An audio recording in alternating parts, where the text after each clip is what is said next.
Welcome dear student, I hope you are doing good. So आज की class में हम आपका पढ़ने जा रहे हैं इंटीग्रेशन। बहुत इंपॉर्टेंट टॉपिक है, आपके अलग अलग सब्जेक्ट्स में भी इसका बहुत इस्तेमाल होता है, तो उसको हम स्टार्ट करने जाएंगे। इंटीग्रेशन को हम दो पार्ट्स में पढ़ते हैं, आपका इनडेफिनेट और डेफिनेट। तो चलिए स्टार्ट करते हैं कि इंटीग्रेशन का मतलब क्या है, मैथमेटिकली हम उसको क्या लिखते हैं, कैसे समझते हैं, उन सबके बारे में समझेंगे। चलिए स्टार्ट करते हैं क्लास।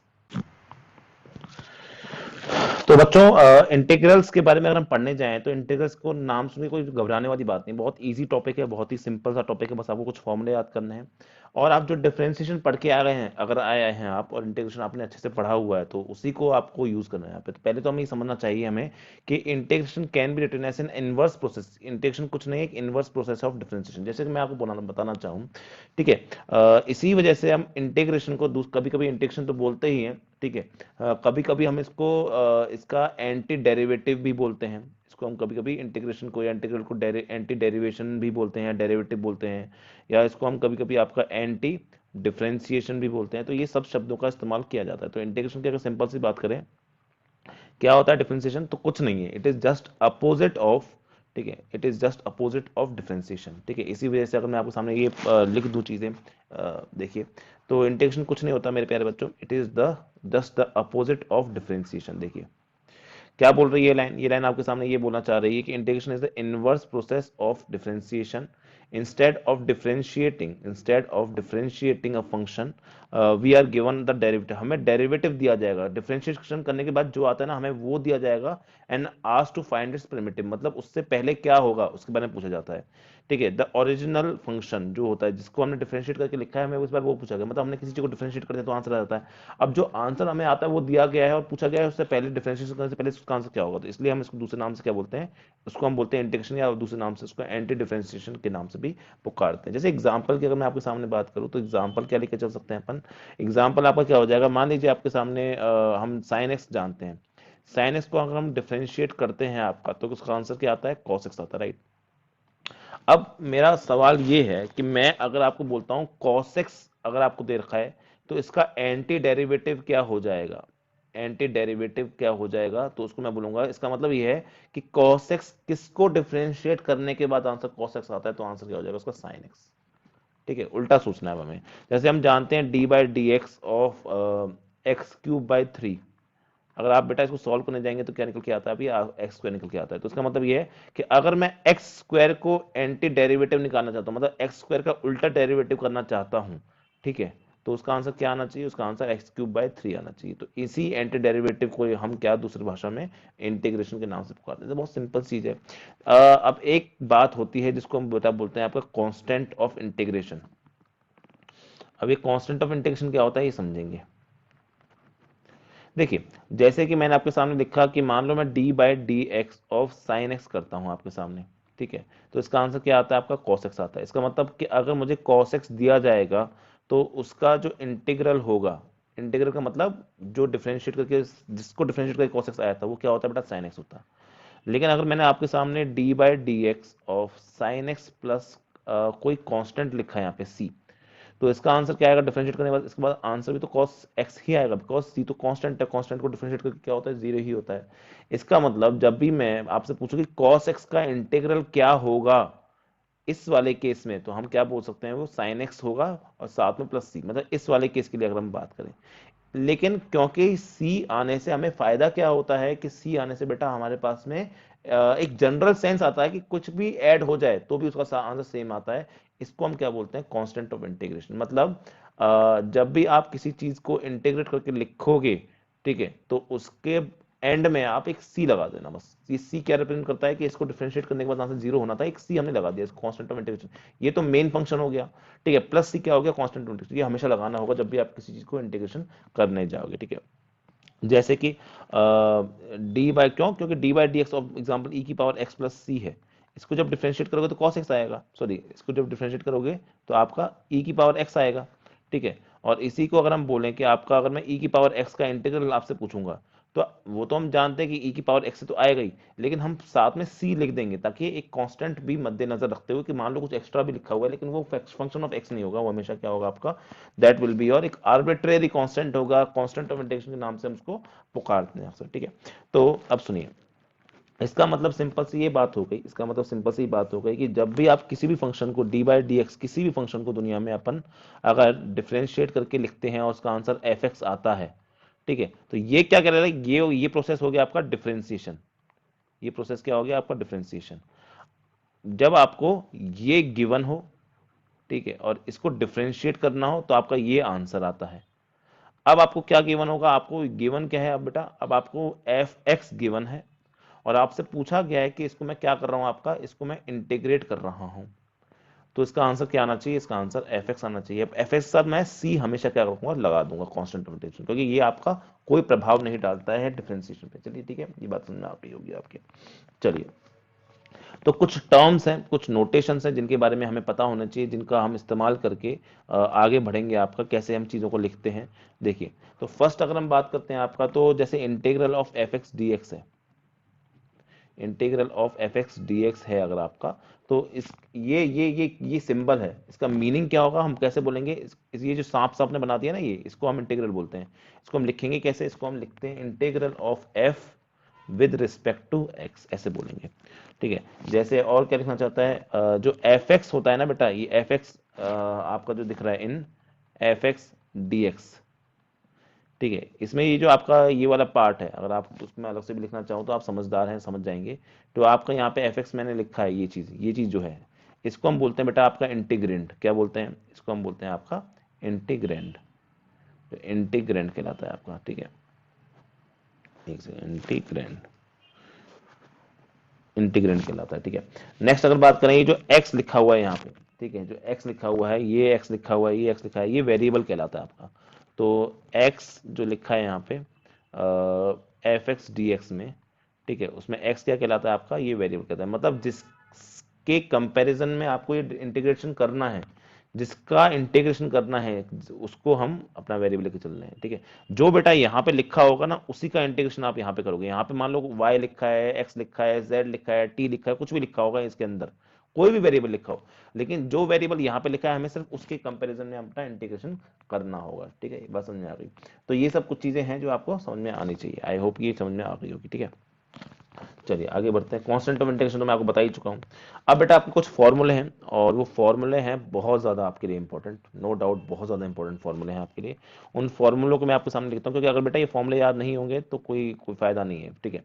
अब देखिए, फॉर्मूलों की अगर हम बात करें यहाँ पे, तो जो हम पहले बेटा पढ़ रहे हैं ना, वो हमारा इंडेफिनिट इंटीग्रल है, वो धीरे धीरे आपको समझ में आएगा, ठीक है। फर्स्ट आपका जैसे एग्जाम्पल के लिए, तो यहाँ पर मैं आपका डेरिवेटिव लिखूंगा, यहाँ पर मैं क्या लिखूंगा बेटा, आपका डेरिवेटिव लिखूंगा, उसके सामने ही उसका क्या आ जाएगा, आपका इंटीग्रल्स आ जाएंगे। देखो मतलब कैसे परिवर्तन होगा, धीरे धीरे आपको ये सारे फॉर्मूले याद करने होंगे। हम जानते हैं जैसे कि आपका d by d x of x की पावर एन प्लस वन अगर लिखा है यहाँ पे, उसका डिफ्रेंसिएशन क्या होता है बेटा, उसका डिफ्रेंसिएशन आप करोगे तो क्या आता है आपका एन प्लस वन इंटू, एक second, n plus one into x की पावर एन आता है, राइट, यही आता है। अच्छा ये आएगा। अब एक काम करते हैं, हम जानबूझ के यहाँ एन प्लस वन से डिवाइड भी कर देते हैं, क्योंकि मुझे आंसर थोड़ा सा अच्छा चाहिए ऐसे करके। तो इसको काट दिया इससे, तो एक्स की पावर क्या आ जाएगा, एन आ जाएगा, राइट। तो ये इसका इंटीग्रेशन क्या हो जाएगा। अब इंटीग्रेशन कैसे लिखेंगे, देखिए इसकी बात कर रहा हूँ बस मैं, ठीक है। तो यहाँ पे एक्स की पावर एन डी एक्स जब लिखेंगे तो इसका आंसर क्या आना चाहिए, इसका जो आंसर है ना बेटा, बस आप डिफरेंशिएशन पढ़ के आए हो, मतलब इसको डिफरेंशिएट करके ये आता है, ठीक है। तो साफ सीधी बात है, साफ सीधी बात है, अगर मैं आपसे दूसरे शब्दों में ये बोलूं, तो इसको इंटीग्रेट करके क्या आना चाहिए, इसको इंटीग्रेट करके ये आना चाहिए, बस ये कहना चाह रहा हूं मैं आपसे। आ गई बात समझ में। तो जब एक्स इंटीग्रल ऑफ एक्स की पावर एन डी एक्स आप लिखेंगे बेटा इसका आंसर, तो क्या आंसर लिखेंगे आप इसका आंसर लिखेंगे आप एक्स की power n plus one divided by n plus one, उल्टा सोच रहे बस। और प्लस सी आप हमेशा लगा देंगे, कांस्टेंट ऑफ इंटीग्रेशन बिना सोचे समझे हमेशा लगाएंगे आप। ये याद रखने बेटा, जो यहाँ पे मैं फॉर्मूले लिखने वाला हूँ, सारे फॉर्मूले आपको रटे होने चाहिए। जैसे आपने डिफरेंशिएशन फॉर्मूले याद किए थे, वैसे वैसे ये फॉर्मूले आपको रटे होने चाहिए, और कोई इसका उपाय नहीं है, कोई इसका सेकेंडरी वो नहीं है कि भाई क्यों कैसे क्या, बस होने ही चाहिए याद। जैसे फॉर एग्जाम्पल अगर हम बात करें, अच्छा हम इसमें पर्टिकुलरली अगर बात करें, तो एक एग्जाम्पल हमको याद होगा ना कि डी बाई डी एक्स, जो डी बाई डी एक्स होता है आपका ऑफ एक्स, वो क्या होता था, वन होता था ना। तो उसी तरह से अगर हम यहाँ पे जाना चाहेंगे, तो मैं क्या लिख सकता हूँ, इंटीग्रेशन ऑफ, कभी वन डी एक्स लिखा है या खाली डी एक्स लिखा है, ठीक है, इसको हम ऐसे भी देख सकते हैं, तो इसका आंसर क्या आ जाएगा आपका x प्लस सी आ जाएगा। ठीक है, चलिए आगे चलते, फॉर्मूले बहुत सारे फॉर्मूले हैं, बहुत सारे फॉर्मूले हैं, ठीक है, इसलिए अपने आप को खर्च नहीं करना है उस हिसाब से। अब सुनो, साइन एक्स को जब हम डिफरेंशिएट करते हैं तो बेटा क्या आता है आपका आंसर, कॉस एक्स आता है। अब मैं उल्टा सोचूंगा, कॉस एक्स को अगर इंटीग्रेट करूंगा तो आंसर क्या आना चाहिए, साइन एक्स, वो सोचना है। तो यहाँ पे क्या लिखूंगा, इंटीग्रल ऑफ, यहाँ पे आपका लिख दूंगा इंटीग्रल ऑफ, एक सेकेंड, एक एक करके फॉर्मूले देखेंगे, मैं बड़े आराम आराम से बता रहा हूँ फॉर्मूले, और ये सारे फॉर्मूले याद हो जाएंगे। यहाँ पे क्या लिख दिया मैंने, कॉस एक्स डी एक्स, तो इसका इंटीग्रल क्या आना चाहिए आपका, साइन एक्स प्लस सी आना चाहिए। ठीक है, आई होप कि समझ में आ गया होगा। चलिए नेक्स्ट फॉर्मूले ऐसे ही हम कम से कम यहाँ पे ये मान के चलिए कि लगभग 20-30 फॉर्मूले, यहाँ पे 25-30 फॉर्मूले यहाँ पे हम लिखेंगे यहाँ पे एक एक करके, इसलिए आराम आराम से सुनते रहिए। और ऑब्वियसली बाद में जब आप नोट्स बनाना चाहेंगे तो इसको नोट्स बना के आपको ये सारे फॉर्मूले याद भी करने हैं। मुझे पता है बहुत सारे बच्चों को बहुत सारे फॉर्मूले याद भी हैं, पर फिर स्टिल मैं बात कर रहा हूँ यहाँ पे। चलिए, तो यहाँ पे अगर मैं लिखता हूँ आपका कि कॉस एक्स, तो बेटा कॉस एक्स का डिफरेंशिएशन क्या होता है, माइनस साइन एक्स होता है, राइट। पर मैं यहाँ पे थोड़ा सा ये माइनस माइनस अवॉइड करना चाह रहा हूँ, तो मैं अगर इसको प्लस कर देता हूँ, ठीक है, मतलब इसको प्लस करने का मतलब मुझे क्या करना पड़ेगा, मुझे यहाँ माइनस लेना पड़ेगा, राइट, यहाँ माइनस लेना पड़ेगा। तो साइन एक्स का इंटीग्रेशन क्या हो जाएगा, माइनस कॉस एक्स, बस ऐसे याद करना, यानी साइन एक्स का integration, sine x d x is equal to, यहाँ पे इंटीग्रेशन हो जाएगा आपका माइनस कॉस एक्स। बस सिंपल सवाल इतना है कि इसको डिफरेंशिएट करता हूं तो ये आता है, तो इसको इंटीग्रेट करूंगा तो क्या आना चाहिए, ये आना चाहिए पूरा पूरा। ठीक है, आई होप कि ये भी आपको समझ में आ गया हो। चलिए नेक्स्ट फॉर्मूले देखते हैं।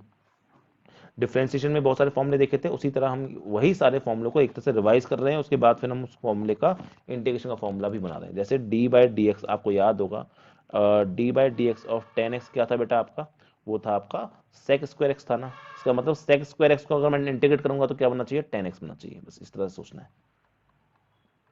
ठीक है, ये याद ही होना चाहिए, टेन एक्स प्लस ये सी लगाना जरूरी है, because it tells you about the constant, जो कि इंटीग्रेट करने के बाद उसका कोई सेंस नहीं रह जाता। आई होप आपको ये चीजें समझ में आ रही होंगी। अब एक मैं काम ये करने वाला हूँ, आपका जो डिफरेंशिएशन वाला पार्ट है ना बेटा, उसको मैं नहीं लिख रहा, जो डिफरेंशिएशन मैं, चलो लिख ही देते हैं अभी के लिए, मान लो आपको कोई फॉर्मूला ना याद हो तो आप वैसे याद भी कर लेंगे ना उसी बहाने। तो यहाँ पे आपके दोनों रिवाइज हो जाएंगे, डिफरेंशिएशन भी रिवाइज हो रहा है और इंटीग्रेशन भी रिवाइज हो रहा है। जैसे D by d x of, मैं अगर लिखना चाहता हूँ माइनस कॉट एक्स, मैं जानबूझ के माइनस लिख रहा हूँ क्योंकि मुझे पता है कोसेक स्क्वायर एक्स नेगेटिव आता, अगर मैं सिर्फ कॉट एक्स को डिफरेंशिएट करता तो माइनस कोसेक स्क्वायर एक्स आता। मैं इसको जानबूझ के इस तरह से लिख रहा हूँ ताकि आपका यहाँ पर वाली चीज पॉजिटिव दिखे, अंदर वाली चीज नेगेटिव दिखे। तो यहाँ पे अगर मैं लिखता हूँ कोसेक स्क्वायर एक्स का डी एक्स का इंटीग्रेशन क्या हो जाएगा बेटा, वो हो जाएगा माइनस कॉट एक्स प्लस सी। ठीक है, चलिए आगे बढ़ते हैं। 6 देखते हैं आपका, d by d x of sec x.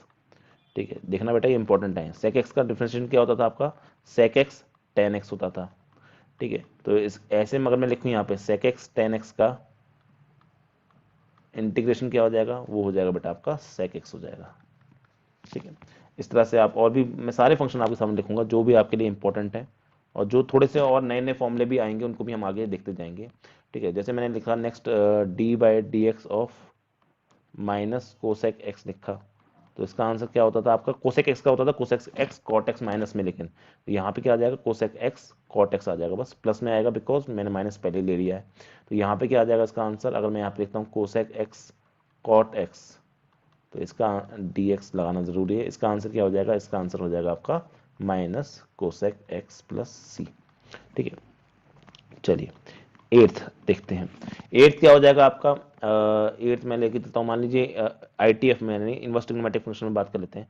तो साइन इनवर्स एक्स का मेरे ख्याल से हर बच्चे को पता होता है, 1/√1 माइनस एक्स स्क्वायर होता है, वो ये होता है। मतलब कल को अगर आपके सामने integration of 1/1 minus x square आ गया तो इसको सीधे आप आंसर, बच्चे बहुत इसमें फालतू काम करते रहते हैं, इसमें एक्स की वैल्यू को ए साइन थीटा और ये सब पुट करते रहते हैं, उसकी कोई जरूरत नहीं, सीधे फॉर्मूला आपको याद होना चाहिए विदाउट एनी डाउट।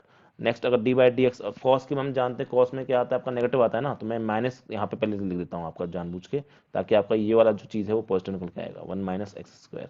तो अगर मेरे सामने कल को 1 माइनस एक्स स्क्वायर ये लिख के आता है, 1 minus x square D x, तो देखिए अगर आप सोचेंगे सर ये तो क्या हुआ, ये तो दोनों सेम हो गए, ये एक सेकेंड, ये और ये आपके क्या हो गए, सेम हो गए, ये और ये सेम हो गए। तो इसका और इसका आंसर बेटा आप कुछ भी लिख के आ सकते हो, इसका और इसका आंसर कुछ भी लिख के आ सकते हो, चाहे आप साइन इनवर्स एक्स लो, लेकिन अगर आप आंसर कॉस इनवर्स में करना चाहते हो तो आप माइनस कॉस इनवर्स एक्स लिखो। मैं बस ये बताना चाह रहा हूँ कि दोनों के आंसर सेम टू सेम है, कोई ज़्यादा फर्क नहीं है, लेकिन मतलब दोनों के इंटीग्रेंड जो है वो बेटा सेम टू सेम है। बस फर्क इस बात का है कि अगर आप प्लस में लिख के आना चाहते हो तो साइन इनवर्स लिखोगे, माइनस में लिख के आना चाहते हो कॉस इनवर्स एक्स लिखोगे, या फिर साइन में लिखना चाहते हो तो ऊपर वाला, कॉस में लिखना चाहते हो नीचे वाला। इस तरह की चीज़ें आपको समझ में आनी चाहिए। चलिए आगे बढ़ते हैं और क्या क्या फॉर्मूले बन रहे हैं उनके ऊपर गौर करते हैं। तो मान लीजिए आपका नेक्स्ट है 10th, D by d x of tan inverse x. हम सबको पता है टेन इनवर्स का डिफरेंशिएशन क्या होता है आपका, 1/1 + x² होता है ना, यही तो होता है। ठीक है, तो इसका अगर मैं इस तरह से लिखूँ, इंटीग्रेशन ऑफ 1 + 1/x² dx लिखूँ, तो इसका इंटीग्रेशन क्या हो जाएगा, टेन इनवर्स x + c हो जाएगा। ठीक है, नेक्स्ट बात करते हैं 11th हो गया आपका, मान लीजिए d by d x of minus cot, में माइनस जानबूझ के लगा रहा हूं ताकि आपका आंसर जो है वो प्लस निकल के आए। तो ये उसी तरह है जैसे मैंने अभी आपको साइन इनवर्स वाला बताया ना, कि अगर प्लस में है तो साइन इनवर्स, अगर माइनस में है तो कॉस इनवर्स। वैसे ही अगर आप प्लस में है तो टेन इनवर्स, माइनस में लिखना है तो कॉट इनवर्स। वो तो ऑप्शन पे डिपेंड करेगा किस तरह का आपको ऑप्शन दे रहा है या किस तरह की वैल्यू आप इस्तेमाल करना चाहते हो। चलिए आगे बढ़ते हैं। D by d x of, मैंने यहाँ पे लिखा आपका सेक इनवर्स एक्स। ठीक है, इसका क्या होता था, इसका आपका 1/x √x² -1 होता था। तो वैसे ही सिंपल, तो आपके सामने अगर कल को इस तरह से कुछ लिखा हुआ आ जाए, बच्चों के सामने बेटा जब ये आता है ना, ये बच्चे घबरा जाते हैं, कैसे करें ऐसी वैसी बातें करते हैं उल्टी सीधी। तो कुछ नहीं करना है आपको, ये फंक्शन याद होना चाहिए कि भाई इसका सेक इनवर्स एक्स होता था, बस दैट्स इट, खत्म। चलिए आगे बात करते हैं। लेट्स से 13th आपका है D by d x of cosec inverse x दिए आएंगे नेक्स्ट हम, लेकिन हमें पता है कॉसेक इनवर्स एक्स का आंसर माइनस में आता है, तो -1 आता है, तो माइनस को हटाना चाहते हैं हम, तो यहाँ पे 1/x √x² -1 आ जाएगा। तो इसको अगर हम इंटीग्रेट करते हैं तो आपका, अगर ये फिर से वही वाली बात है कि अगर प्लस में लिखना है तो सेक इनवर्स एक्स, माइनस में लिखना है तो आपका माइनस कोसेक इनवर्स एक्स ये हो जाएगा, x + c हो जाएगा। ठीक है, आई होप कि ये भी चीज़ समझ आ रही। चलिए नेक्स्ट कैटेगरी पे चलते हैं। नेक्स्ट पे चलते हैं आपका, तो ये हो गया 14th में अगर हम जाएं तो d by d x of e की पावर एक्स क्या होता है हम सब जानते हो, ई की पावर एक्स होता है। तो ये बड़ा इंटरेस्टिंग होता है क्योंकि ई की पावर एक्स, अगर खाली ई की पावर एक्स है तो उसका इंटीग्रेशन कर लो चाहे डिफरेंशिएट कर लो, उससे कोई फर्क नहीं पड़ता है। तो यहाँ पे क्या आ जाएगा आपका, ये ई की पावर एक्स ही आ जाएगा प्लस सी के साथ में। ठीक है, चलिए नेक्स्ट बात करते हैं। तो नेक्स्ट है आपका 15 में अगर बात करें डिफरेंशिएशन ऑफ आपका बेटा लॉग एक्स जो होता है, जिसको हम कभी कभी ln x भी बोलते हैं। लॉग एक्स जो होता है वो क्या होता है आपका 1/x होता है, राइट। ठीक है, तो इसका मतलब कल को ये इंपॉर्टेंट है बेटा, 1/x dx का, ये बहुत ज्यादा इंपॉर्टेंट, बच्चे इसमें बहुत ज्यादा कंफ्यूज होते हैं। इसका आंसर कहता है log x dx, log x + c। आप सिंपल log x भी लिख सकते हो कि x को हम कभी नेगेटिव नहीं लेना चाहते, बस ये मेरा कहने का मेन मतलब है, ये बहुत ज्यादा इंपॉर्टेंट है ये वाला। ठीक है, याद रखेंगे ये log x है, या कुछ बच्चे अगर लॉग ढंग से पढ़ते हैं तो इसको हम ln x भी बोल सकते हैं, एक ही बात है। ठीक है, नेक्स्ट अगर बात करें आपके 16, लेट्स से अभी के लिए इसको आखिरी रखते हैं। ठीक है, ऐसे बहुत सारे फॉर्मूले बन सकते हैं जो आपने पढ़े हैं। D by d x of a की पावर एक्स, अब हम सब जानते हैं d by d x of a की पावर एक्स क्या होता है, वो होता है बेटा ए की पावर एक्स और लॉग ऑफ ए होता है, राइट, यही होता है। ठीक है, अब बस मैं इतना कहना चाह रहा हूँ आपसे, यहाँ पे इतना कहना चाहता हूँ कि इसको लॉग ना रख के मैं एक काम करता हूँ, यहाँ पर लॉग पहले लिख देता हूँ। तो इससे फायदा क्या होगा कि ये वाली चीज यहाँ पे दिखेगी नहीं, मतलब इस तरह से। तो उससे फर्क क्या पड़ेगा, फर्क ये पड़ेगा कि कल को अगर मुझे ए की पावर एक्स डी एक्स का डिफरेंशिएशन इंटीग्रेशन करना है तो वो क्या हो जाएगा, ए की power x upon log of a हो जाएगा। ठीक है, तो ये हो जाएगा प्लस सी। बाकी तो सारी चीज पता ही है आपको कि ए क्या होना चाहिए आपका, पॉजिटिव होना चाहिए, वो सब होना चाहिए, वो आपको पता ही है आई गेस। ए की वैल्यू 1 भी नहीं हो सकती, क्योंकि ए की वैल्यू 1 होगी तो नीचे वाली चीज 0 हो जाएगी, वो हमें नहीं लेके चलना है। तो ये कुछ कुछ फॉर्मूले हैं जिनको आप डिफरेंशिएशन से पढ़ के आए हैं। ठीक है, जो सारे फॉर्मूले आप डिफरेंशिएशन से पढ़ के आए हैं उनका यूज हम इस चैप्टर में भी आगे जाके करेंगे। चलिए बहुत अच्छी बात है। ठीक है, तो यहाँ पे अगर हम बात करें आपका कि कुछ प्रॉपर्टीज होती हैं आपकी इंटीग्रेशन की, वो इंपॉर्टेंट है आपके लिए, तो वो हम देख लेते हैं जल्दी से। देयर आर सम बेटा प्रॉपर्टीज, ये तो फॉर्मूले मैंने आपको बता दिया जो कि आप डिफरेंशिएशन पढ़ के आए, उन्हीं का डायरेक्टली मैंने यूज किया है आपका इंटीग्रेशन में, सो दैट हम आगे की चीज़ों को फॉरवर्ड कर सकें। फॉर्मूले तो बेटा याद होने चाहिए, there is no exception, without that you can not do anything about it. You have to remember all the formulas, that's the only point I want to tell you.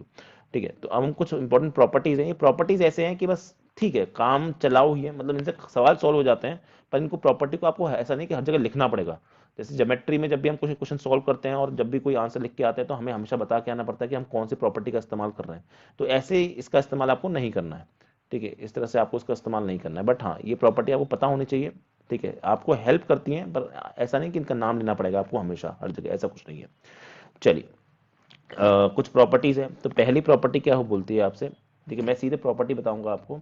वो ये बताती है कि द प्रोसेस ऑफ डिफरेंशिएशन, हम ये इस बात जानते हैं कि प्रोसेस ऑफ डिफरेंशिएशन और इंटीग्रेशन क्या होता है, एक दूसरे का उल्टा होता है ना। डिफरेंशिएशन और इंटीग्रेशन जो होता है बेटा, वो क्या होते हैं, एक दूसरे के हमेशा उल्टे ही होते हैं। जब उल्टे होते हैं तो आप ये लिख सकते हो कि मान लीजिए मैं D by d x of, ये मैं समझा भी चुका हूँ पहले, एफ एक्स प्लस सी अगर मैं लिख रहा हूँ, ठीक है, इज इक्वल टू इसका आंसर कुछ इसका आंसर मान लीजिए कुछ आपका एफ एक्स निकल के आता है। इसका आंसर क्या निकल के आता है, आपका एफ एक्स निकल के आता है। तो अगर मैं आपका इसको इंटीग्रेट करूं, एफ एक्स को मैं क्या करूं, आपका इंटीग्रेट करूं, integration of f x d x करूं, तो इसका आंसर क्या आना चाहिए बेटा, एफ एक्स प्लस सी आना चाहिए। तो मैं आपको बता ही चुका हूँ कि आपका integration and differentiation are opposite of each other, ये आपको बताई दिया। यहाँ पे सी क्या होता है, सी एक कांस्टेंट ऑफ इंटीग्रेशन होता है, ठीक है, जो न्यूमेरिकल कांस्टेंट होता है जनरली, ठीक है। तो ये चीज भी आपके सामने आ गई है। चलिए नेक्स्ट प्रॉपर्टी की बात करें हम यहाँ पे, तो नेक्स्ट प्रॉपर्टी क्या हो जाएगी आपकी, देखो मैं ये सब प्रूफ नहीं करने वाला, प्रूफ करने की कोई जरूरत नहीं है ना, आपके लिए खास इंपॉर्टेंट है प्रूफ इसका, ठीक है। चलिए नेक्स्ट अगर बात करें हम यहाँ पे आपका अच्छा एक और बात, मैं इसी के सामने सब रिजल्ट की तरह क्या लिख सकता हूँ, मैं ये भी लिख सकता हूँ कि अगर मैं कल को डिफरेंशिएट कर रहा हूँ integration of f x d x को, ये प्रॉपर्टी जो आपको होनी चाहिए, तो इसका आंसर क्या आ जाएगा बेटा, एफ एक्स प्लस सी ही आ जाएगा। मैं ये कहना चाह रहा था, इसका आंसर क्या आ जाएगा आपका, एफ एक्स ही निकल के आ जाएगा, ठीक है। या फिर मैं इसको इसी को आगे क्या कंटिन्यू कर सकता हूँ, डी बाई डी एक्स को मैं अंदर लेके जा सकता हूँ, तो ये क्या बन जाएगा, एफ डैश एक्स बन जाएगा, राइट, ठीक है। तो इसका आंसर भी क्या निकल के आएगा आपका, एफ एक्स प्लस सी ही निकल के आएगा। तो किसी भी चीज का जब डिफरेंशिएट को मैं इंटीग्रेट करूंगा, तो मैंने कहा डिफरेंशिएशन और इंटीग्रेशन एक दूसरे को उल्टे होते हैं, अगर दोनों चीज मैं एक साथ लगा दूंगा तो उसका आंसर वही निकल के आ जाएगा जो यहाँ पे लिखा है, ठीक है, जो यहाँ पे लिखा है। तो इसलिए आपका ये सब समझ आना चाहिए, ठीक है। आई होप कि समझ आ गया होगा। मतलब अगर किसी चीज को मैं इंटीग्रेट करूं, अगर किसी चीज को मैं इंटीग्रेट करता हूँ, एफ एक्स को मैंने इंटीग्रेट किया, ठीक कर दिया, उसके बाद फिर मैं उसको डिफरेंशिएशन भी कर दिया, तो आंसर क्या आ जाएगा, वही आ जाएगा जिस जो सब कुछ आप कर रहे हो, ठीक है, राइट, वही आ जाएगा, ठीक है। सी यहाँ पे सी भी नहीं आएगा, क्योंकि सी तो आपका डिफरेंशिएट करने के बाद क्या हो जाएगा, कट जाएगा ना, जो आपका सी है यहाँ पे डिफरेंशिएट के बाद क्या हो जाएगा, कट जाएगा, तो यहाँ पे सी भी नहीं आएगा आपका। चलिए आगे की बात करें, यहाँ पे बोल रहा है अगर एफ डैश एक्स लिखा है, यहाँ पे एफ डैश एक्स आपका यहाँ पे लिखा है, ठीक है, यहाँ पे उसका अगर आप इंटीग्रेशन करते हो तो ऑब्वियसली एफ एक्स ही वापस आ जाएगा, लेकिन इस बार आपको सी लगाना पड़ेगा, बिकॉज आप इंटीग्रेशन कर रहे हो बाद में। अगर बाद में डिफरेंशिएशन करते तो सी नहीं आता, बाद में अगर डिफरेंशिएशन करते तो सी नहीं आता, ठीक है, ऑब्वियस सी बात है। चलिए नेक्स्ट बात करें, नेक्स्ट प्रॉपर्टी आपसे क्या बोलती है, तो नेक्स्ट प्रॉपर्टी बेटा आपसे ये बोलती है कि two definite integrals with the same derivatives lead to the same family of curves so that they are equivalent, ठीक है। मतलब इसका कहने का, मैं एक सेकंड बता देता हूँ आपको।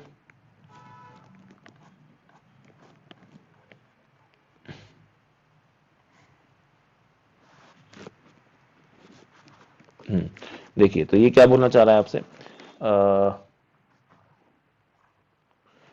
टू इनडेफिनेट इंटीग्रेट, अरे इनडेफिनेट का मतलब क्या होता है, इनडेफिनेट का मतलब आपने कोई लिमिट नहीं लगा रखी, आप इनडेफिनेट से मतलब है कि आप सी की वैल्यू कुछ भी रख दो, अभी आपके सामने ये नाम आया है इनडेफिनेट। ये इनडेफिनेट का मतलब क्या होता है बेटा, जब भी आप किसी का आंसर निकाल रहे हो इंटीग्रेशन करने के बाद आपका आंसर सी निकल के आ रहा है ना, सी, ये सी की वैल्यू आप जीरो रख सकते हो, सी की वैल्यू वन रख सकते हो, सी की वैल्यू टू रख सकते हो, सी की वैल्यू थ्री रख सकते हो, तो इनफाइनाइट वैल्यूज आ सकती हैं आपकी, इसलिए हम इसकी इनडेफिनेट वैल्यूज के हम इसको फाइंड कर सकते हैं, इनडेफिनेट वैल्यू हम इसकी क्या कर सकते हैं, फाइंड कर सकते हैं। तो जब भी हम integration F x d x कर रहे हैं आपका, ठीक है, तो इसका जो आंसर आ रहा है इसमें आपने कोई लिमिट नहीं रखी इसके ऊपर, तो इससे क्या आता है, इम्पॉसिबल, मतलब इनडेफिनेट पॉसिबिलिटीज है, इसलिए हम इसको क्या बोलते हैं, मतलब आपने इंटीग्रेशन लगाने के बाद, ये सांप सा बनाने के बाद इस पर कोई लिमिट नहीं लगाई, तो इसको हम क्या बोलते हैं, इनडेफिनेट इंटीग्रल बोल देते हैं। चलिए नेक्स्ट क्या बोल रहा है आपसे, प्रॉपर्टी, सेकंड प्रॉपर्टी हम देख रहे थे, two indefinite integrals with the same derivative leads to the same family of curves. देखिए बहुत सिंपल सी बात है, मेरा कहने का मतलब ये है कि मान लीजिए आपका एफ एक्स डी एक्स है, ठीक है, और इन दोनों का क्या है, सेम डेरिवेटिव है, मतलब मैं इस integral, two different integrals indefinite integral with the same derivative, मतलब इन इंटीग्रेशन का एक और फंक्शन है जी एक्स, उसका मैं इंटीग्रल लेता हूँ, ठीक है, और उसका फिर मैं क्या करता हूँ, डिफरेंशिएशन करता हूँ।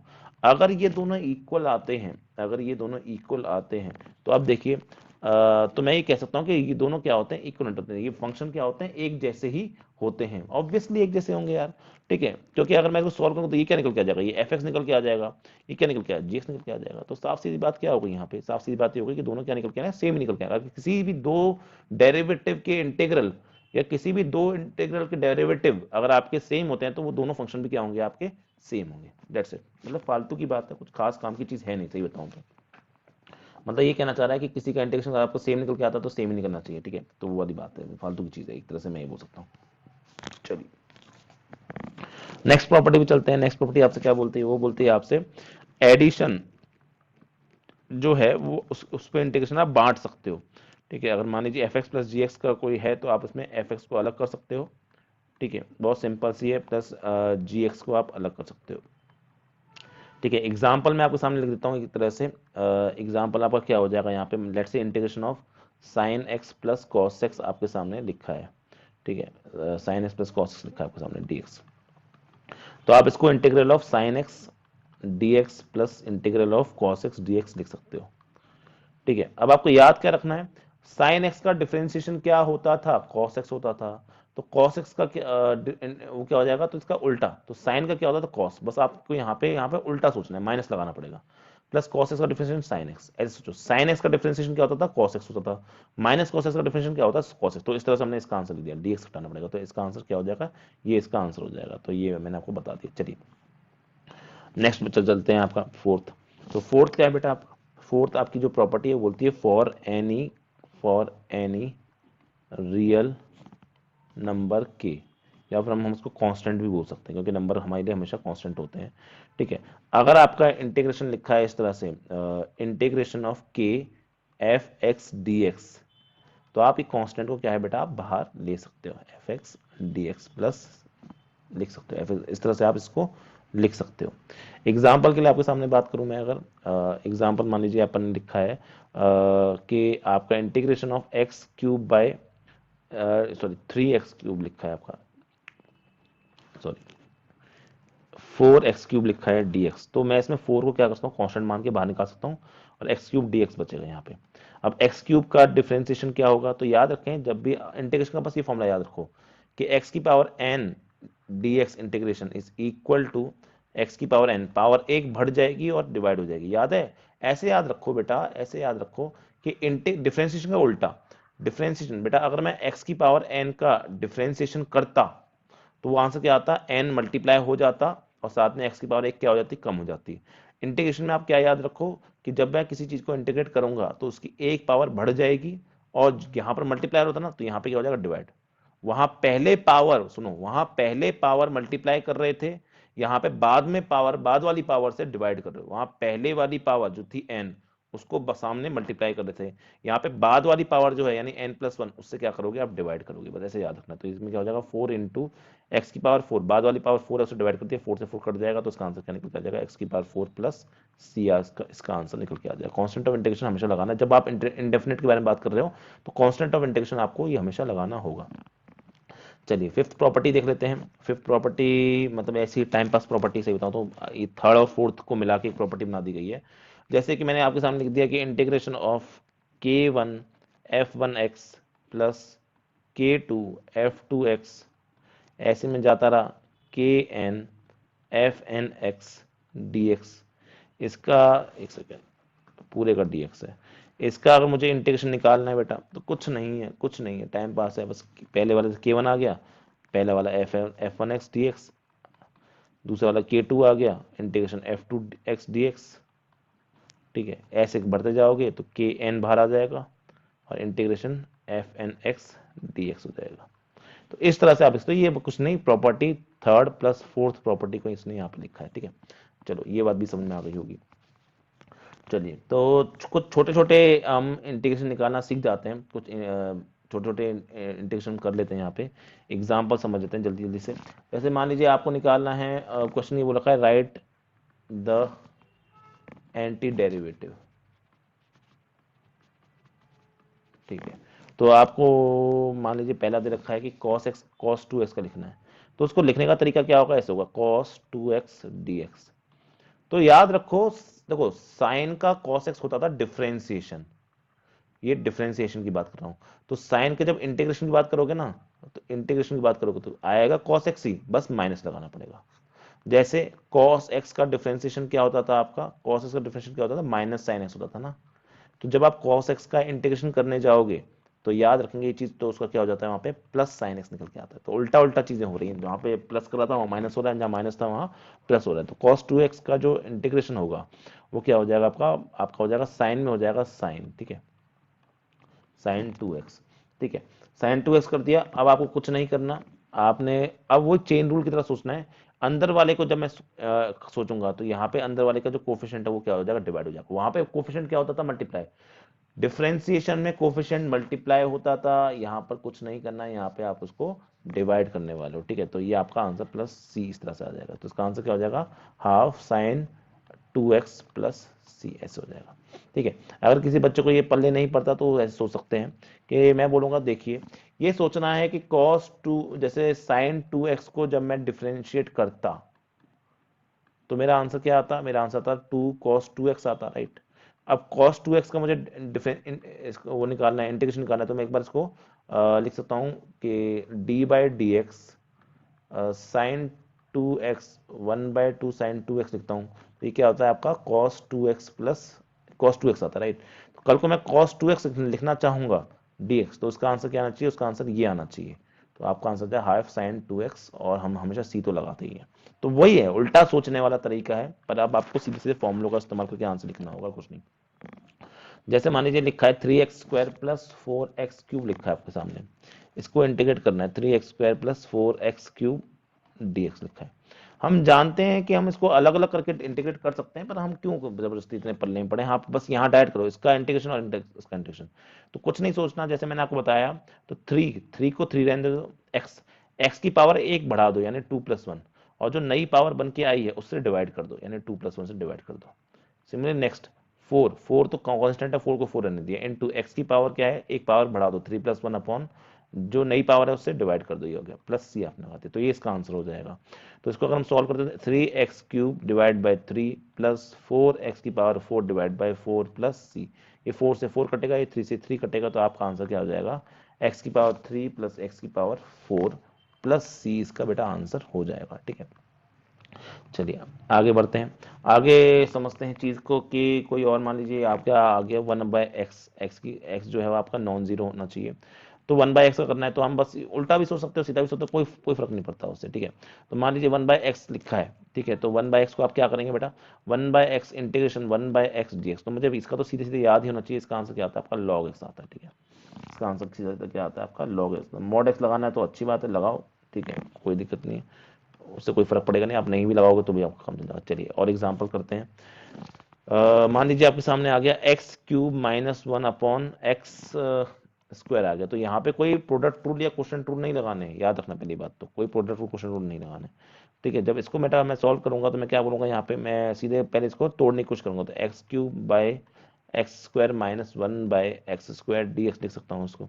अब इसको मैं और अच्छे से लिखना चाहूँ तो ये क्या बन जाएगा, x -1 बाय, इसको मैं क्या लिखता हूँ, देखो इसको मैं लिख सकता हूँ x की पावर 1 और यहाँ पे x की पावर -2 dx। अब वही वाला रूल लगाना है, x की पावर n वाला।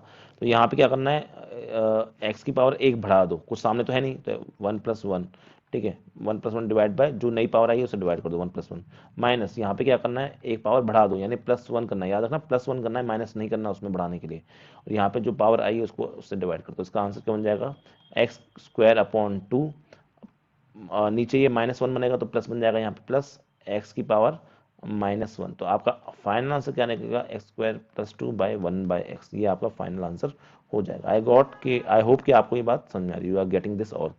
चलिए समझ में आ रहा है, बहुत अच्छी बात है। चलिए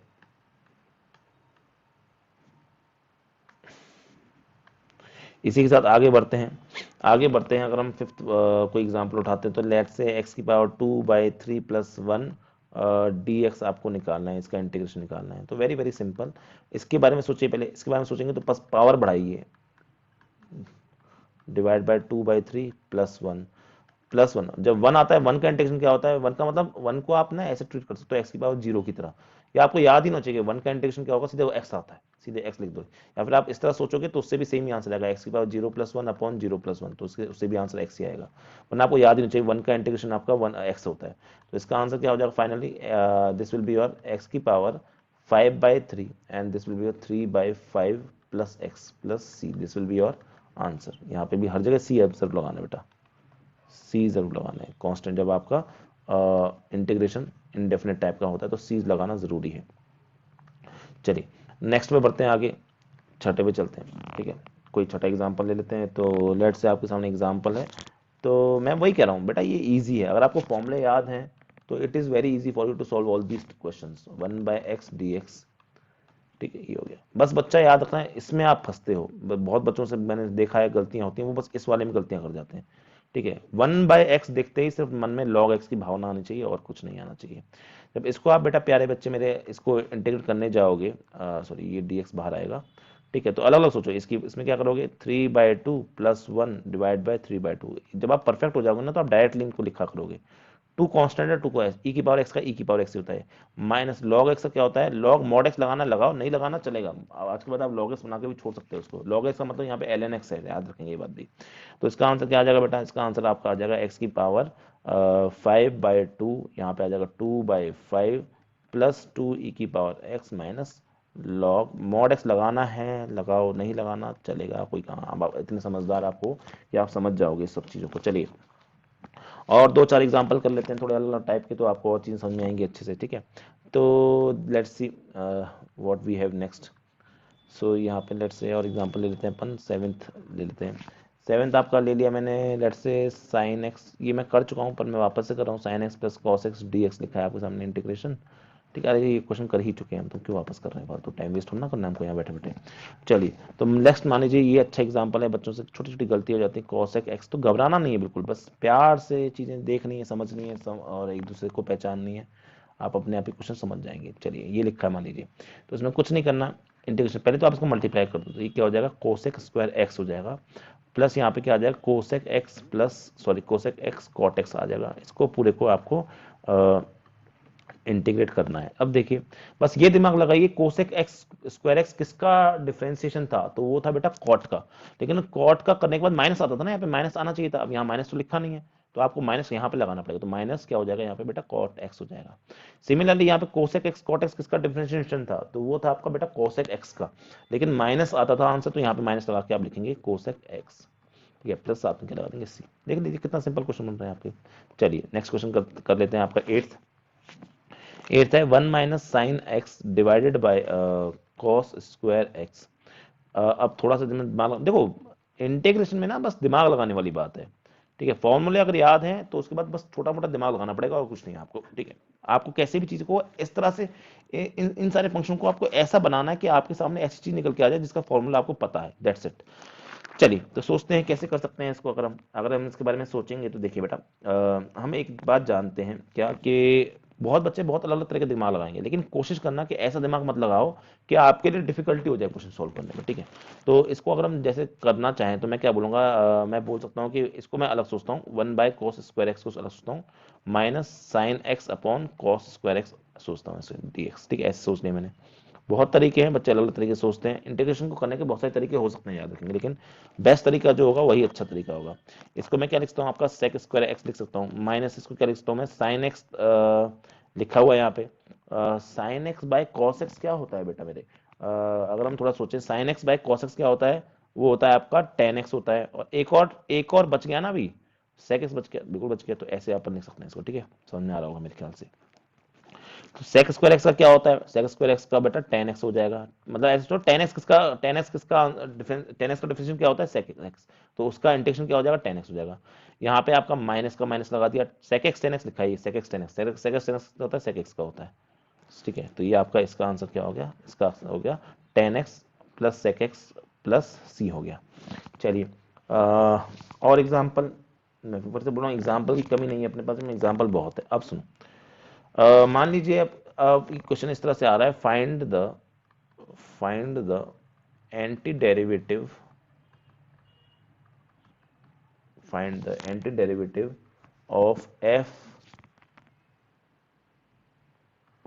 F defined by f x is equal to 4x³ minus 6 where f 0 is equal to 3। Question है फाइंड द एंटीडेरिवेटिव ऑफ, नहीं find the antiderivative f of f defined by this, मतलब एफ आपको क्या बोल रखा है, एफ एक्स एक function है, वो क्या है आपका एफ एक्स एक फंक्शन है which is integration of anti derivative of f x d x, ऐसे आपको ये बोलना चाह रहा है पहले वाली अंग्रेजी वाली लाइन में। कुछ नहीं, बहुत सिंपल है। अब देखिए इसको मैं क्या लिख सकता हूँ, 4x³ माइनस 6 dx लिख सकता हूँ, ठीक है। इसको मैं अगर सोचता हूँ तो मैं क्या सोचता हूँ, इसको जब मैं इंटीग्रेट करने जाऊंगा मेरे प्यारे बच्चों, तो ये 4 तो कांस्टेंट है, x की पावर 3 + 1 क्या हो गया, 4 हो गया, उसी से मैं डिवाइड कर दूंगा 4 से, ठीक है। माइनस 6 तो कांस्टेंट है, 6 नहीं, 6 के बाद क्या बचा हुआ यहाँ पे, 1 बचा हुआ ना, और 1 का इंटीग्रेशन क्या होता है, x होता है, तो x आ गया, प्लस c आप लोग लगाते ही यहाँ पे, तो ये 4 से 4 क्या हो जाएगा, कैंसिल आउट हो जाएगा, तो बचेगा क्या यहाँ पे, x की power 4 minus 6x plus c बचेगा, तो यहाँ पे एफ एक्स ये निकल के आ गया। लेकिन प्रॉब्लम ये है कि सी कांस्टेंट है, तो इंडेफिनिट का आंसर है। अब इसने आपको क्या बोल रखा है, मुझे एफ एक्स पता चाहिए, और बोल के रखा है एफ जीरो की वैल्यू 3 है, तो सिंस आपको एफ जीरो की वैल्यू 3 है, ठीक है, 3, तो इसकी हेल्प से use this to find constant of integration. जब भी आपको इस तरह की कोई वैल्यू दी जाएगी तो आपको एक तरह से इनडायरेक्टली क्या बताना चाह रहा है कि कांस्टेंट ऑफ इंटीग्रेशन कैसे निकालना होगा वहां पे। तो एफ ऑफ जीरो आप यहाँ रखेंगे, तो यहाँ पे आपका f of zero 3 is equal to 0 की power 4 minus 6 into 0 plus c, तो बेटा यहाँ से सी की वैल्यू क्या निकल के आ गई, 3, इसको मैं क्या करूंगा यहाँ पे पुट कर दूंगा, तो फाइनल आंसर आपका क्या हो जाएगा, एफ एक्स क्या हो जाएगा, वो हो जाएगा एक्स की power 4 minus 6x plus 3, this will be the answer of this question. ये होगा आपका वो फंक्शन जो इंटीग्रेट करने के बाद पूरी तरह इसे ये निकल के आएगा, ठीक है। तो आई होप कि ये सब चीजें निकल के आई। एक और बात, हमेशा आप हर फंक्शन का आंसर निकाल पाएंगे ऐसा कोई जरूरी नहीं है, याद रखिएगा। हमेशा आप हर इंटीग्रेशन का, जैसे डिफरेंशिएशन आप किसी का भी कर सकते हो, कुछ ना कुछ तो आंसर वहां निकल के आ ही जाएगा, पर उस तरह से आप हमेशा किसी चीज का इंटीग्रेशन कर पाओ ऐसा पॉसिबल नहीं है। कोई ना कोई आपको वहां पे समस्या जरूर आएगी, याद रखिएगा, कोई ना कोई समस्या ऐसा हो सकता है कि आपको वहां पे निकल के आए। तो वहां पर हम अलग अलग प्रॉपर्टीज का इस्तेमाल कर सकते हैं, वहां पे हम क्या कर सकते हैं, आपकी अलग अलग प्रॉपर्टीज का इस्तेमाल कर सकते हैं। और मैं अगर ये बोलूं कि कभी कभी ऐसा होता है कि ना आपको कुछ ना कुछ चालबाजी, कोई ना कोई ट्रिक या कोई ना कोई तरीका ऐसा फाइंड आउट करना पड़ेगा जिसकी हेल्प से आप वहां पे इंटेक्शन कर पाओ, तो उसको हम आगे जाके जैसे हम क्वेश्चन को देखेंगे बढ़ेंगे, नए नए फॉर्मूले भी आएंगे। कभी कभी क्या होता है, ऐसा कुछ आप क्वेश्चन को सॉल्व करने का आपसे होगा ही नहीं, तो कुछ क्वेश्चन आपके हार्ड हो सकते हैं क्योंकि उसमें आपको ट्रिक नहीं मिलेगी। तो आपको ट्रिक पहचानने के लिए बेटा सिर्फ एक ही उपाय है, वो है practice, practice and practice. Integration में आप जितनी ज्यादा प्रैक्टिस करोगे आपको ट्रिक समझने में आसानी होगी। फॉर्मूले जो हैं सो हैं, आपको कुछ नहीं करना, आपको बस कुछ भी करके ऐसा कुछ करना है कि आपको जो भी फंक्शन आपको दे रखा है ना, जिसको आप इंटीग्रेशन कर रहे हो, उसको घुमा फिरा के टेढ़ा मेढ़ा करके कैसे करके वैसा कुछ बना दो जिसका फॉर्मूला आपको पता हो, तभी आप उस क्वेश्चन को सॉल्व कर पाओगे, ठीक है। चलिए कंटिन्यू करते हैं, इसके आगे हम बात करते हैं हम अपनी अगर हम बात करें कि जो इंटीग्रेशन डिफरेंशिएशन हम कर ही रहे हैं, बहुत सारे एग्जांपल आप कर सकते हैं खुद से भी। जैसे एग्जांपल, मैं एक एग्जांपल और करता हूँ यहाँ पे, लेट्स से लिखा है आपका example, integration of root X plus 1/√x dx दे रखा है आपको, और मान लीजिए मैं इसके ऑप्शन भी आपको दे सकता हूँ पर मैं नहीं दे रहा जानबूझ के, टाइम वेस्ट है, आप खुद ही कर सकते हैं इसको। चलिए इसका मैं अगर सोल्यूशन करने जाऊंगा तो सोल्यूशन क्या हो जाएगा इसका बेटा, इसको आप लिखिए एक्स की पावर एक्स की पावर क्या लिख सकते हैं इसको आप 1/2 प्लस एक्स 1/x की पावर 1/2, राइट, dx ये लिख सकते हैं आप इसको। और परफेक्टली आप इसको अगर लिखना चाहते हैं तो आप इसको क्या लिख सकते हैं, इसको आप लिख सकते हैं एक्स की पावर 1/2 प्लस एक्स की पावर -1/2। -1 को छोड़ के बाकी हर जगह पे आप कुछ वही आप फॉर्मूला लगा सकते हैं, एक्स की पावर n वाला, मतलब कौन सा वाला फॉर्मूला, एक्स की पावर n इंटीग्रेशन एक्स की power n dx is equal to X की पावर n प्लस 1/n+1, ये वाला फॉर्मूला आप हर जगह लगा सकते हैं, सिर्फ एक जगह छोड़ के कि n की वैल्यू आपकी शुड नॉट बी -1, ये वाली, क्योंकि उस जगह लॉगस होता है आंसर। चलिए तो इधर क्या हो जाएगा, 1/2 में 1 ऐड हो जाएगा, plus 1/2 plus 1 is equal to, यहाँ पे प्लस आएगा आपका एक्स की पावर -1/2 प्लस 1, और डिवाइड बाय जो पावर आपकी नई बनी है उससे प्लस सी आपने लगा दिया, तो यहाँ से क्या बनेगा आपका, ये बन जाएगा आपका एक्स की पावर 1/2 यानी एक्स की power 3/2 divide by 3/2 plus x की power 1/2 divide by 1/2 plus c. Very very easy to see, 2/3 x की पावर 3/2 प्लस 2 इंटू एक्स की पावर 1/2 प्लस आपका सी, इस तरह से आपका आंसर बन जाएगा, तो ये आपका आंसर बन जाएगा। तो इस तरह से आपको ऑप्शन देगा तो आप अपने हिसाब से ऑप्शन मार के आ सकते हैं, ठीक है। तो इस तरह के सिंपल सिंपल क्वेश्चन यहाँ से बहुत बनते हैं और इनको आप अच्छे से अटेम्प्ट करके आ सकते हो, ठीक है। अब कुछ तरीके होते हैं जिनसे आप इंटीग्रेशन के क्वेश्चन को सॉल्व करने को प्रेफर करते हो या सॉल्व करने के लिए जाते हो। मेथड्स ऑफ इंटीग्रेशन होते हैं। कुछ क्वेश्चन मैं फिर से बोल रहा हूँ, कुछ ऐसी चीजें हैं जिनको आप, जितने हमने फॉर्मूले भी पढ़े हैं ना, उनसे काम नहीं चलता, आपको अभी बहुत फॉर्मूले पढ़ने हैं इंटीग्रेशन में। इंटीग्रेशन कम से कम 25 से 30 फॉर्मूले हैं जो आपको याद करने हैं। कुछ तो बहुत आसान वाले होते हैं, कुछ तो बेटा क्या होते हैं, बहुत आसान वाले होते हैं जिनको आप सिंपल तरीके से बड़े आराम से याद कर सकते हो। कुछ थोड़े अच्छे होते हैं जिनको आप नहीं याद कर सकते। ठीक है, तो हमें हम जो आपका है नेक्स्ट क्लास में ना बेटा, जो चीज़ पढ़ने वाले हैं वो हम पढ़ेंगे मेथड्स ऑफ इंटीग्रेशन के बारे में। ठीक है, ये हम अभी यहीं यहीं तक पढ़ रहे हैं। हम नेक्स्ट जो आपका पढ़ेंगे वो पढ़ेंगे आपका मेथड्स ऑफ इंटीग्रेशन। क्या होते हैं methods of integration? There are many methods of integration. For example मैं इनके नाम बताता हूँ। तो आपका एक होता है बाय सब्स्टिट्यूशन होता है। ठीक है, अगर मैं बात करूँ कौन कौन से मेथड है आपके सामने जिनसे आप करते हो, तो एक होता है बाय सब्स्टिट्यूशन होता है। ठीक है, और बात करें, मैं ये सब चीज़ों को मैं अभी इसलिए नहीं बता रहा क्योंकि फिर वो ज़्यादा लोड हो जाएगा ऊपर। सेकंड होता है आपका कि हम सब्स्टिट्यूशन ही करते हैं लेकिन using your by by using trigonometric identities. ठीक है, ट्रिग्नोमेट्रिक आइडेंटिटीज मैं इसके एग्जांपल भी आपको साथ में करवाऊंगा, क्योंकि अभी करवाना शुरू करूंगा तो अभी तुम पे लोड ज़्यादा हो जाएगा, तुम समझ भी नहीं पाओगे उस हिसाब से, इसलिए हम इसको नेक्स्ट क्लास के लिए ही छोड़ रहे हैं अभी। ठीक है, थर्ड हो जाएगा जैसे आपका कुछ पर्टिकुलर फंक्शंस हैं जिनको आपको याद करना पड़ेगा। ठीक है, ऐसे फंक्शंस जो थोड़े से, मैं आई वुड से कि थोड़े से हार्ड होंगे देखने में।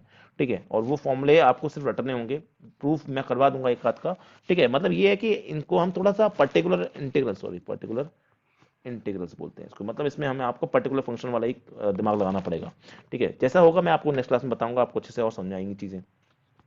और क्या मेथड होते हैं? मेथड बहुत सारे हैं बेटा, वही है कि अपने अपने हिसाब से उनको हम थोड़ा चेंज करते रहते हैं और अपने अपने हिसाब से उन क्वेश्चन को हम सॉल्व करते हैं। ठीक है, तो इसको हम डिस्कस करेंगे, ये सब टेक्निक है। और मैं आपके सामने बता दूं मेथड क्या होते हैं, तो ये तो मुझे मेथड याद आ रहे हैं अभी अभी। ठीक है, पार्शियल फ्रैक्शन का हम इस्तेमाल करते हैं by using partial fraction. Partial fraction मुझे पता है आपको पता होना चाहिए, मतलब हम किसी चीज़ को पार्शियल फ्रैक्शन के फॉर्म में चेंज करते हैं, आपका अलग अलग कर देते हैं हम चीज़ों को। ठीक है, कोई कंबाइंड इंटीग्रेशन होता है जिसको हम अलग अलग कर सकते हैं। नेक्स्ट होगा आपका इंटीग्रेशन बाय पार्ट्स, ये इंपॉर्टेंट है।